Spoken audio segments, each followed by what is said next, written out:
WOLF stock analysis. This is for Tuesday and onwards. Am I buying? Covering all that in this short 1 minute video, so watch till the end. Just looking at Wolfspeed, and this thing has finally gone down like a 12% up, which is great. I mean, but have you kind of noticed the previous day? Obviously the price is going to go up 12% after a crazy runner of around, how much? This is like 51% down. I mean, nothing unusual, you know, for it going down. I've had so many receipts from Wolf in the Discord. Not just that, I mean, I've done 38,000 videos and all of that has been documented on my YouTube channel. Like even right here with Wolf, price went down here. 3 of these equations, like 3 links you see here, I was bearish on. And obviously I do have the proof to back up my claim right here.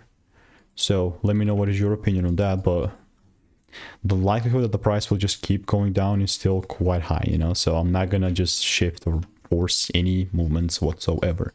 So let me know what is your opinion, and if you want to make more money trading in a simple and lean way, then just click the first link in the description. That's free sauce.